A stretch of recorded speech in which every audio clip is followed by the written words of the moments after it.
A INSA TV Communication conecta conteúdo, transmissão e visibilidade para marcas, histórias e pessoas em toda a região. Levamos informação para Araraquara, Ribeirão Preto, São Carlos, São José do Rio Preto e muitas outras cidades, com jornalismo, entrevistas, saúde, cultura, podcasts e eventos.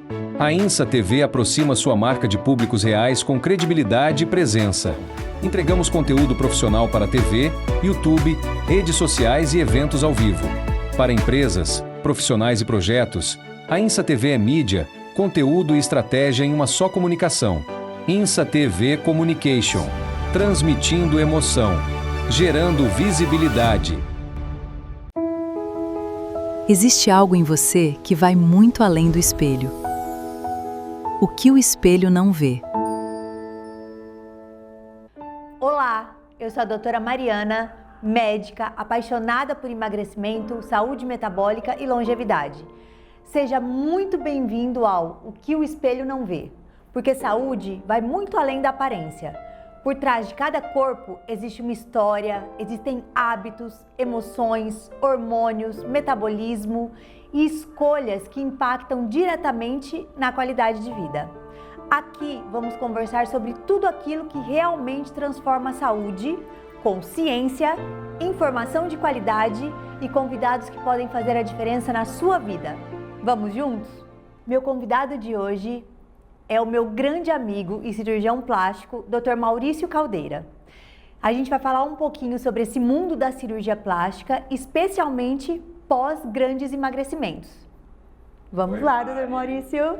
Que honra estar aqui nesse primeiro episódio, a seu convite, uma pessoa que eu admiro tanto, que eu gosto muito, tenho um carinho muito grande, e a honra de compartilhar grande parte do nosso dia a dia, né? A honra é toda nossa, meu amigo. E agora eu quero começar com uma pergunta super importante e que eu acho que é muito recorrente para você no consultório. Existe um peso ideal ou mais importante é a estabilização desse peso para operar? Mari, excelente ponto. Eu acho que existe um pouco dos dois. Existe sim aquele peso ideal, porque as pessoas às vezes têm uma ideia, uma concepção um pouco errônea de que cirurgia plástica é uma cirurgia para emagrecimento, e ela não é. É uma cirurgia para otimização de contorno corporal em alguns casos. Por isso a importância desse emagrecimento com acompanhamento, estabilização desse peso, para quando ir para o procedimento cirúrgico e dentro do que seria essa faixa de peso ideal, com uma segurança maior e que vai levar a um resultado muito mais satisfatório. E uma coisa bem importante da gente falar é que não é só o IMC, que é o índice de massa corpórea. É muito importante a gente observar a composição corporal desse paciente também. Né? Essa relação de gordura, músculo, é muito importante para o resultado desse pós-operatório, né? Exatamente. O IMC, ele vinha, né? Antigamente era o que a gente tinha, e até hoje, em alguns cenários, é um dos índices mais fáceis a gente conseguir calcular, mas com o avanço, o acesso à bioimpedância, a gente consegue ter, né, esse acompanhamento muito mais preciso e eficaz, até da saúde, do contexto global de saúde desse paciente. Maurício, e muda alguma coisa nesse protocolo pré-operatório para quem emagreceu usando os análogos de GLP-1, as canetinhas?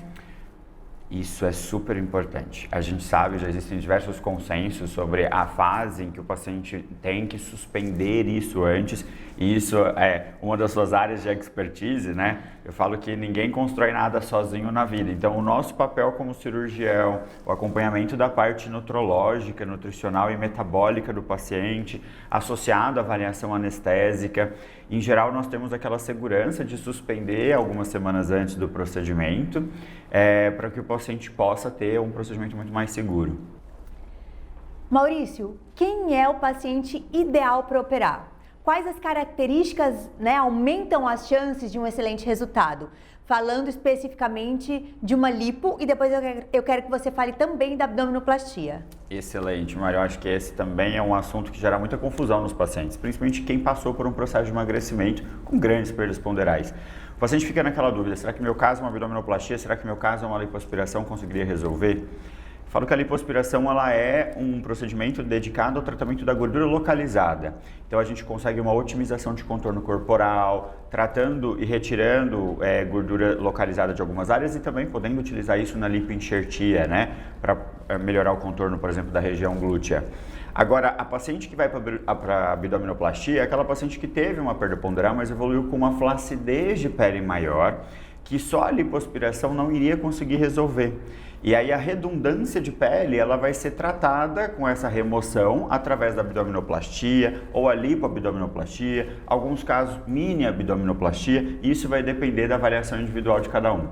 Exatamente, que foi o meu caso, né? Eu tive uma perda ponderal de 40 quilos e fiz agora em fevereiro a nossa cirurgia plástica. Exatamente, né? Mari. Vamos lá, Maurício, mais uma pergunta. Preparo para a cirurgia. O quanto o estado nutricional do paciente interfere nesse resultado? O estado nutricional do paciente é fundamental que esteja alinhado dentro daquilo que a gente preza pela segurança. Então, dosagem de vitamina, eletrólitos, os parâmetros todos que nós precisamos têm que ser investigados na fase de pré-operatório, para que com isso o paciente consiga ir para o processo cirúrgico, né, para toda essa jornada cirúrgica com muita segurança, e isso vai ser fundamental para um pós-operatório bem conduzido, aonde o paciente vai ter uma otimização desse processo de cicatrização, que às vezes a gente já sabe que falha e deficiência de algumas vitaminas, alguns minerais, podem levar a um arrasto desse processo de cicatrização, podendo ter um downtime, né, esse período de recuperação um pouco maior. E esse alinhamento da cirurgia plástica com o acompanhamento nutrológico e nutricional, ele é fundamental para essa jornada. Exatamente, a gente sabe cada vez mais, né, da importância da meta de proteína diária, que é um cálculo relativamente fácil da gente conseguir fazer. Então, calcular ali mais ou menos de 1,8 a 2,2 gramas por quilo de peso, a gente precisa ingerir aquilo de proteína por dia. Então, um paciente que pesa 60 quilos, em torno de 120 gramas de proteína por dia. Isso interfere diretamente até nessa fase de cicatrização, né?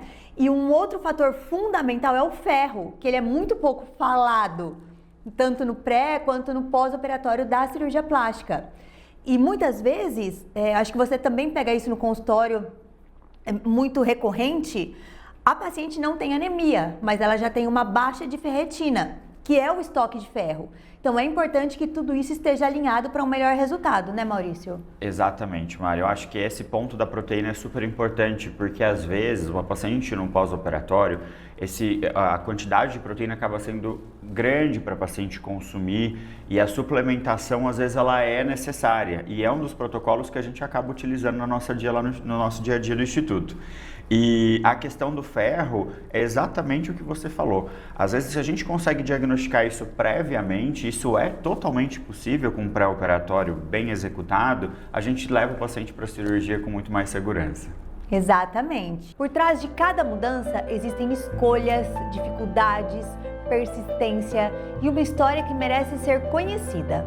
Agora vamos acompanhar o relato de alguém que decidiu cuidar de si e encontrou uma nova forma de viver. Está começando o quadro Eu como um Reflexo.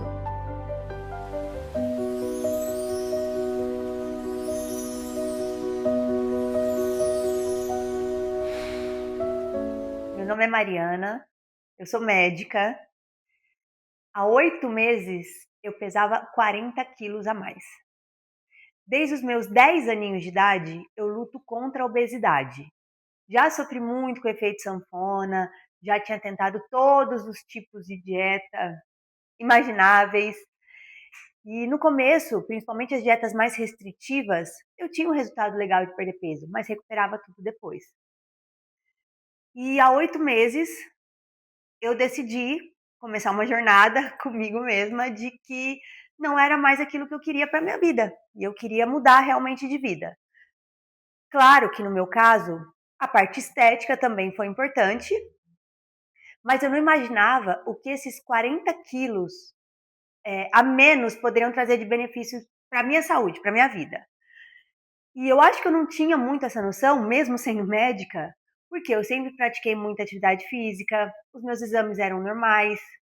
E hoje, com 40 quilos a menos, eu vejo o quanto isso me beneficiou, em todos os sentidos. Hoje eu sou uma mulher mais calma, mais tranquila. Hoje eu consigo dominar melhor os meus pensamentos, até os meus pensamentos de compulsão alimentar.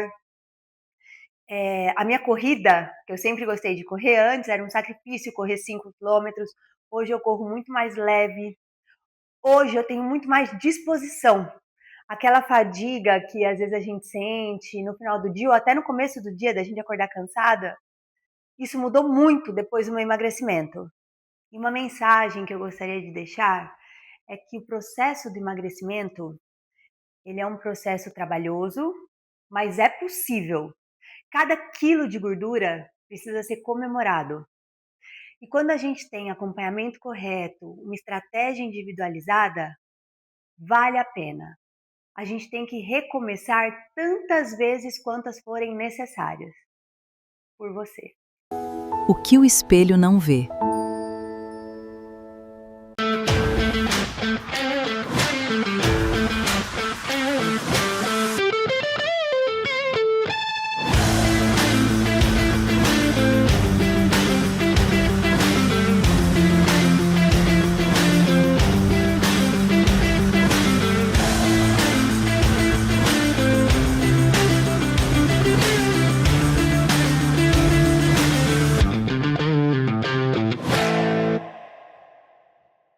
O que o espelho não vê. Estamos de volta ao nosso O que o espelho não vê, com o Dr. Maurício Caldeira. Maurício, sobre a questão agora da cirurgia plástica facial, principalmente após o emagrecimento, né? A gente conhece aquele termo do Ozempic Face, que é aquela face que eles falam derretida. Como é que a gente corrige isso? Como é que você lida com isso no consultório? Mari, eu acho que para começar isso eu falo uma frase quase que sempre para os meus pacientes. Queria a gente escolher aonde que a gente emagrece e aonde a gente engorda, e a gente não tem esse controle. E com o advento das canetinhas emagrecedoras, a perda de peso grande acontece num curto espaço de tempo. Isso acaba afetando, então acaba demonstrando mais rápido um sinal de flacidez facial. E aí o paciente chega no corpo ideal e às vezes a face já está apresentando aquela sensação do derretimento, os sulcos mais marcados. E isso mexe e afeta a autoestima dos nossos pacientes. E a cirurgia plástica ela tem um papel muito importante também nesse cenário. Para aqueles pacientes que às vezes desejam o tratamento da flacidez, região do pescoço, o famoso contorno, né, da papada que a gente fala, que fica mais evidente, às vezes um reposicionamento de tecidos, até mesmo a região dos olhos, né, o olhar, que às vezes o paciente fala que fica com aquela sensação de que o rosto está mais cansado. E isso a gente consegue e fazer um diagnóstico correto para tratar dentro do universo de dispositivos e opções cirúrgicas, não invasivas, tecnológicas que existem, que vai ser o melhor indicado para cada caso em específico. Existe uma idade mínima para se fazer um lifting hoje em dia?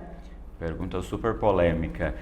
O lifting de face ganhou muito espaço, né, na mídia nos últimos tempos, e porque hoje a gente vem, né, de uma era onde nós, infelizmente, vemos todos os resultados por aí, né? Desde, às vezes, pacientes que apresentam uma flacidez maior de face, uma menor, pacientes mais jovens, às vezes com quadros muito mais avançados de flacidez.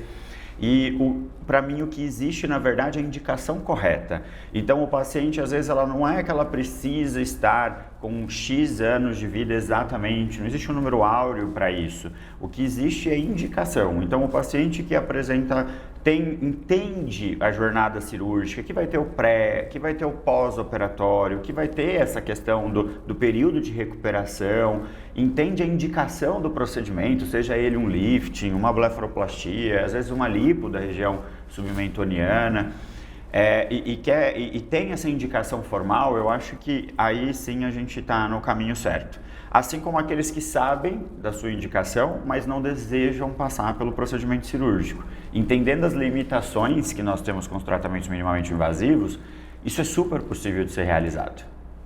Perfeito, que são os fios, são os preenchedores, bioestimuladores e agora também as lipoenxertias, né? O enxerto de gordura facial tem ganhado muito espaço, algo que a gente já realiza há um tempo considerável, né? Principalmente nas cirurgias de face para um refinamento de resultados, o preenchimento de sulcos, lábios, utilizando os enxertos autólogos, né, da gordura do próprio paciente, para a gente conseguir melhorar e otimizar o formato também facial. Perfeito. Você tocou numa coisa super importante que são as tecnologias. E existem muitas propagandas acerca das tecnologias. O que realmente funciona, Maurício? Uau, essa também é uma super pergunta. O que acontece é, as tecnologias, eu falo que elas não dispensam a avaliação correta. As tecnologias, elas vieram para otimizar alguns casos quando bem indicado. Então, nós temos sim tecnologias em que nós associamos, por exemplo, a lipoaspiração, que vão ajudar nessa retração de pele, para que com isso a gente consiga um resultado mais favorável, mais otimizado.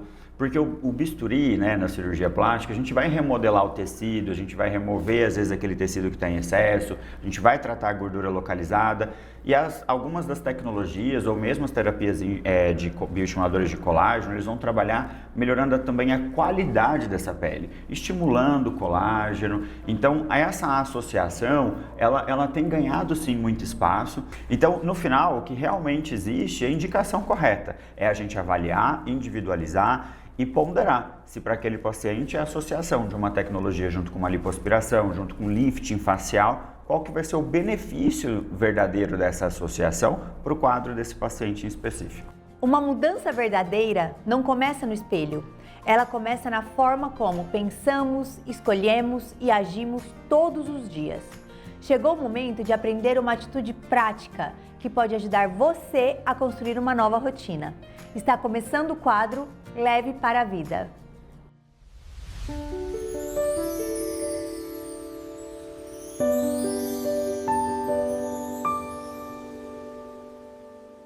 Uma pergunta que eu gosto sempre de fazer para os pacientes é: qual é o menor comportamento que você consegue mudar nos próximos dias?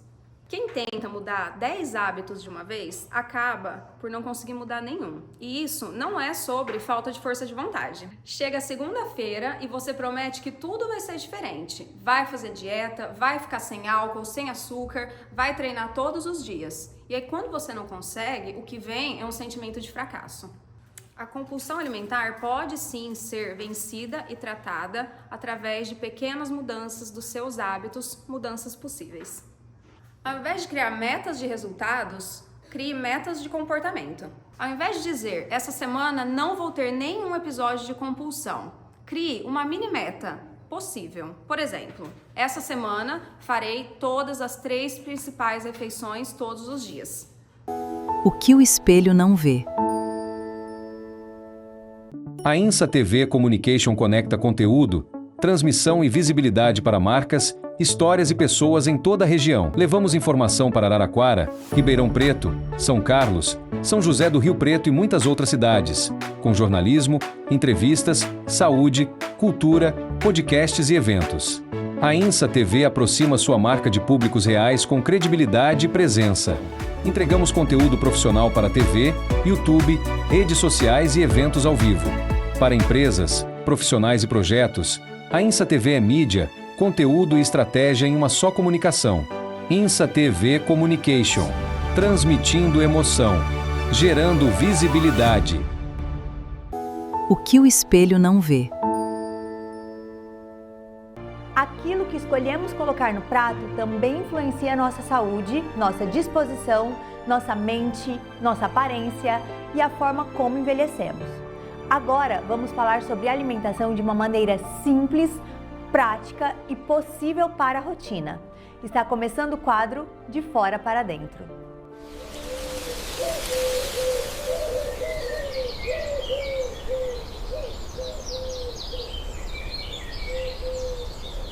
Barrinha de proteína, pasta de amendoim, bebida proteica, biscoito integral. Será que isso realmente ajuda quem quer emagrecer? A resposta é: depende. O maior erro é achar que esses alimentos, por se dizerem fit, podem entrar na sua rotina sem nenhum critério. Uma barrinha de proteína pode ter as mesmas calorias daquele seu doce preferido. A pasta de amendoim é uma ótima fonte de gordura, porém muito calórica. O biscoito integral, na maioria das vezes, tem as mesmas quantidades de calorias e gorduras do que o biscoito tradicional. Até a bebida proteica pode não ser necessária para uma pessoa que já consegue consumir as quantidades de proteína no dia, além de ser um ultraprocessado. Por isso, não leia apenas o que está escrito na frente da embalagem, leia a lista de ingredientes e a tabela nutricional. Nem tudo que parece saudável é a melhor escolha. Se os 3 primeiros ingredientes da lista envolverem açúcar ou gordura, ele não é um produto fit. Por isso, antes de confiar no que a embalagem diz, aprenda a verificar o que realmente existe dentro.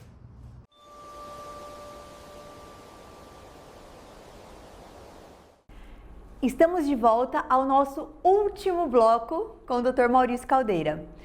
Maurício, existe diferença no resultado para aquele paciente que deixa para emagrecer após a cirurgia plástica? Mari, tem diferença sim.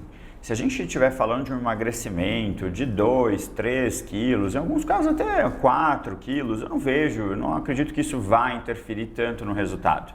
Agora, por exemplo, a paciente fez uma cirurgia de um contorno corporal, uma cirurgia de mama, ou às vezes uma cirurgia de face e acaba tendo uma perda de 30, 20 quilos, isso vai sim ter um impacto. Porque o nosso corpo, o tecido celular subcutâneo, como eu disse mais cedo, a gente não escolhe onde a gente emagrece, né, e onde a gente ganha peso. Então pode ser que curse com uma sensação de que, parece que eu aumentei a minha flacidez. Sendo que na verdade o que aconteceu foi que o processo de emagrecimento tratou o conteúdo. Então deu aquela sensação de queda, porque não tem mais aquela gordurinha ocupando espaço ali. Maurício, eu gostaria que você falasse um pouco dessa jornada do pré-operatório, intra, pós-operatório, que faz toda a diferença para um resultado legal, tanto na parte física quanto na parte emocional, que isso é muito importante, né? Quanto para a saúde metabólica de uma maneira geral. Eu vivi isso na pele, porque eu fiz a cirurgia com o Maurício e eu trabalho com o Maurício. Então, eu gostaria que você falasse um pouquinho dessa jornada que a gente tem no Instituto Maurício Caldeira. Eu acho muito importante a gente falar sobre esse momento aqui, que é exatamente falar muito sobre o que a gente acredita, né? De como a gente conduz os nossos pacientes. E eu acho que tudo começa com esse primeiro encontro. A nossa primeira consulta ela é fundamental. Você sabe que as minhas primeiras consultas elas são longas. Eu brinco que lá toda a nossa equipe já orienta os nossos pacientes a virem preparados para ficarem 1h30, às vezes 2 horas nesse nosso primeiro encontro. Porque é onde eu gosto de entender sobre o universo dessa pessoa. Você sabe que eu examino os pacientes também de frente para o espelho, é uma coisa que eu gosto de fazer para que eu consiga entender como o paciente, pelo menos um pouco, de como essa pessoa se enxerga, o que fez ela sair de casa naquele momento, naquele dia e falar, doutor, eu vim aqui porque isso daqui que eu olho, eu vejo, é o que eu desejo de alguma forma tentar melhorar. E eu acho que essa é uma das nossas conversas principais, ela é muito sincera sobre como vai ser a construção dessa jornada. E a partir dela que vem a parte fundamental. Eu falo que nós temos 3 pilares muito importantes. O pré-operatório, que quando bem executado, ele é fundamental para a gente conseguir minimizar ao máximo os riscos e ir para um procedimento cirúrgico com muito mais segurança. O intraoperatório, ele é sim a parte em que a gente tem a questão da técnica alinhada com a equipe de anestesia, com a equipe dos auxiliares, da enfermagem, todo mundo trabalhando em prol daquela pessoa. E no final do nosso paciente, a gente tem o pós-operatório, que é onde eu falo que é o começo da jornada. E um pós-operatório bem executado é para curtir uma excelente recuperação e um resultado muito legal por muito tempo. E aproveitando, eu acho que a gente podia falar sobre como que a gente faz essa jornada de pré-operatório, porque não é só realizar exames, né? Sim. O realizar exames, a gente vai ver a parte de como que tá, se tem anemia ou não, como que tá o coagulograma do paciente, se a gente tem as dosagens ali das vitaminas, mas no nosso caso a gente tem uma abordagem a mais, que é essa questão nutricional e metabólica. E eu acho que isso você consegue explicar melhor do que eu, porque você que conduz essa parte lá no nosso instituto. Exatamente. Então, além dessa conciliação até medicamentosa, do que o paciente já usa, o que a gente precisa parar, quanto tempo antes da cirurgia, que também é essencial, isso é fundamental, a gente vai entender os exames e as queixas do paciente, porque muitas vezes o que a gente vê ali no exame laboratorial, no que seria tá bom, não é o ideal, especialmente para um pré-operatório. Então, algumas coisas precisam sim ser otimizadas, é onde a gente vai orientar e pegar a fundo essa questão toda das vitaminas, então ferro, vitamina D, proteína, a gente já faz toda essa orientação nutrológica e nutricional.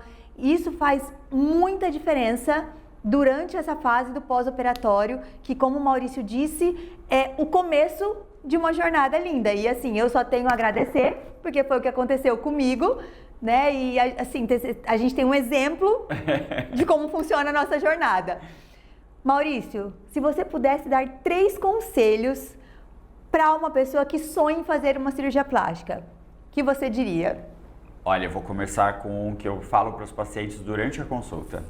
O primeiro passo, eu acho, quando você se pergunta se deveria ou não ir, é se você está disposto a trocar aquilo que te incomoda ou melhorar esse contorno, seja corporal ou facial, por uma cicatriz. Porque uma cirurgia, por menor que seja a cicatriz, por mais discreta, por mais que a gente planeje, ela vai existir ali.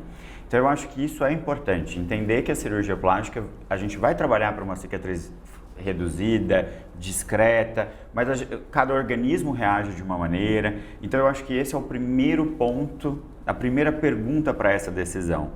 A segunda é que você escolha bem o profissional, que você tenha essa identificação com esse profissional, com a equipe desse profissional, porque é exatamente o que a gente acabou de falar. Não é só sobre o procedimento, é sobre a jornada, é sobre como como que vai ser a condução dessa jornada, dessa experiência toda de você realizar um tratamento médico com seriedade, com responsabilidade, com um profissional, com uma equipe que você confia, porque não vai parar ali naquela cirurgia. A gente está falando de uma jornada de caminhar junto, de acompanhar esse processo de evolução. Então eu acredito muito nessa identificação. E em terceiro, eu acho que é fazer isso por você. Acho que no final das contas esse é um ponto muito importante. É aquilo que você está fazendo isso é algo que você faz por você, não pelos outros, não por ninguém, porque você quer fazer isso para se sentir melhor, porque isso pode ser que seja motivo de ou insegurança ou má autoestima, e que se existe solução, se existe como, né, e se isso faz sentido para você, eu acho que é uma jornada que, de repente, vale a pena ser considerada, se isso fizer sentido. Exatamente. E isso faz toda a diferença no nosso dia a dia, na nossa vida. A gente merece e precisa ser feliz. Meu amigo, muito obrigada pela presença. Amei. Foi lindo, foi esclarecedor. Esse quadro para você e que Deus nos abençoe. Gratidão pelo convite mais uma vez. Amém. Que honra ter você aqui. E que honra ter vocês conosco. Até a semana que vem, se Deus quiser. Existe algo em você que vai muito além do espelho. O que o espelho não vê.